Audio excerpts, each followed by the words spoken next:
Welcome to Coremates. Today is a little different. No conversation. No back and forth. Just a moment. A moment to slow down. To stop scrolling. To let your shoulders drop just a little.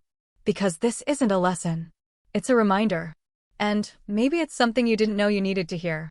You are not lazy. You are tired in a world that doesn't know when to stop. You are not behind. You are moving at the pace your nervous system can actually sustain. You are not broken. You are responding normally to too much pressure for too long. And I want you to really let that land. Because so many people walk through life carrying shame that doesn't belong to them. They call it motivation problems. They call it discipline issues. They call it something wrong with me. But often, it's just exhaustion wearing a mask. You are not too sensitive.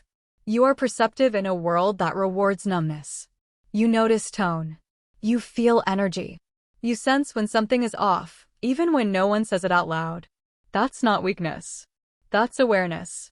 But when you grow up being told to toughen up, you start mistrusting your own signals. So let me say this clearly. Your feelings are not an inconvenience. They are information. You are not unmotivated. You are disconnected from what actually matters to you. Motivation doesn't disappear randomly. It fades when effort stops feeling meaningful. When you've been pushing without permission to rest. When you've been achieving things that don't feel like yours. Sometimes the most honest thing your body can say is, I can't keep going like this. That's not failure. That's wisdom. You are not bad at boundaries. You were trained to survive by keeping the peace. If saying no makes your chest tighten. If disappointing others feels unbearable. If you automatically put yourself last. That didn't come from nowhere.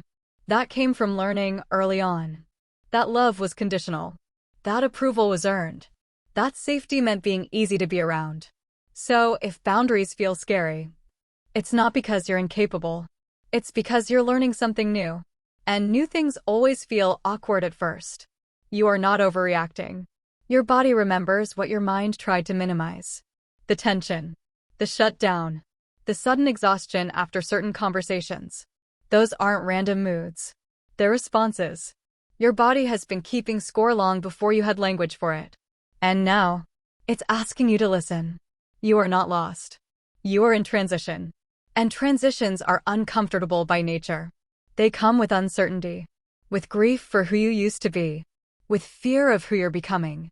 But feeling ungrounded doesn't mean you're going the wrong way. Often, it means you're shedding something that no longer fits. And here's the part one really want you to hear. You don't need to fix yourself to deserve rest. You don't need to heal completely to be worthy of love. You don't need to have it all figured out to be enough. You are allowed to pause inside your life. You are allowed to change your mind. You are allowed to move slower than others expect. Nothing about your worth is on a deadline. If today all you can do is breathe a little deeper, that counts. If today you choose one small act of honesty with yourself, that counts. If today you simply stop judging yourself for being human, that matters more than you think. So wherever you are right now, sitting, walking, lying down, let this be the message you take with you. You are not failing at life. You are learning how to live it in a way that doesn't cost you yourself. And that is something to be proud of. Thank you for being here. Thank you for listening. And if this message reached you, stay with us. Subscribe to Coremates, because sometimes all we need is a voice that reminds us we were never broken to begin with. Take care of yourself, and stay close to who you really are.